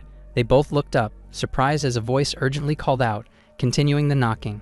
Dawn doesn't know anyone who would come to his place this late at night. Feeling safe with Soyu, he heads out to open the door. Seeing a stranger there, he's left confused. She looked up at him, visibly worried and in distress. Upon confirming his identity, she suddenly asks him to save her brother. Things turn from confusing to downright disturbing as he's handed a piece of paper, which was left in her home. Reading through it, his face grew pale and dim. A photo of his friend, Junso, was taped there, showing him tied up and taken hostage. To save him, Dawn was supposed to show up at the river that very night. To make things worse, he's told to come alone, warned that the hostage will die should anyone else show up. This is obviously the work of the Shadow Lurkers, as no one else would do such a thing. Even Soyu didn't expect them to do things so blatantly. As she speaks, the girl gasps, realizing that the Dark Empress was there. Paying her no mind, the ranker says it's only natural to resort to lowly tactics since she's always with him. What's more, she just received a text saying their reserve team was attacked in the dungeon and that her presence would be a huge help. Given how Hellhound himself is attacking, it must all tie together, with both parties being targeted. She grits her teeth, left in a conundrum. Soye must be worried, as her guild has just been attacked, but she's still there because of their agreement. Saying there's no choice, he tells the Dark Empress to head to Paran. She refuses, arguing that her brother, ranked 58th in the world, is there, and that he isn't weak enough to be taken down by something like the Shadow Lurkers. On the other hand, the Necromancer is all alone, and will be put at most risk if she leaves him. He agrees with her, but their priority would be to save the kidnapped person. Unfortunately, they're asking for him to come alone, so having her there won't help. It's obviously a trap, and they're both aware of this. At least Hellhound isn't there, and he still has Master and Sunny with him. He recalls something she once told him. Life is a journey that starts and ends with connections. Someone connected and important to him is in trouble because of his actions. As such, he can't just sit back and watch, and he doesn't want to be a cowardly hunter either. After all, he wants to give kindness back just as much as he gets. Given his determination, she just sighs in resignation. She'll handle things at Parang fast and then quickly come to join him. Before this, she reminds him of how she once mentioned that she introduced him to several people. Due to the situation, this might happen sooner than expected. Suddenly, the Dark Empress disappeared from where she was. Don still didn't understand what she meant, but had to start moving as well. He heads to the river as instructed. There, Junso was on the floor, still all tied up and struggling to get free. The Shadow Lurkers were also there, waiting for their target to arrive. There were just 5 minutes left. Finally, Don stepped in with his skeleton. Taking note of his presence, they lifted the hostage up and threw him to the ground. He winced and begged, muffled cries coming out of the mouth gag. The assassin leader chuckled, finding him brave for actually coming to meet them alone. The Lurkers have 3 A-rank assassins at the front, and probably a few B-rankers spread throughout the island. The reason they called him there is obvious, and there was not much need for small talk. Don plays dumb, saying he obviously came there just because he was told to, and that they would spare the hostage if he came. They scowl at him, who seems to be toying with them. Annoyed, he puts a dagger near Junso's neck and tells him to explain in detail what the dungeon reward was. Wounding the hostage's flesh, he threatens to kill him should the hunter refuse to cooperate. The situation grows nerve-wracking, especially since he only has 5 D-rank skeletons. However, there's nothing much to do, as the reward isn't something he can just give away. He calms everyone down, promising to give them a full explanation. This is exactly what he must do if he wishes to save his friend. The Necromancer bows his head, saying he's just glad to be alive. Proceeding, he shares that the reward was quite simple, and that he basically has a master to teach him. The leader recalls Jugo's words about an old man who even Soyu couldn't beat. To be precise, the elder utterly destroyed the Dark Empress, regardless of how many times she tried. He's already heard it once, but it's surprising to know that such a person exists. They ask to see the master, and if he's only visible to him, then it'd be useless to their group. Determined to stay alive, Don lies and says he has a special method to make him visible. Not only that, he can share him with all of them.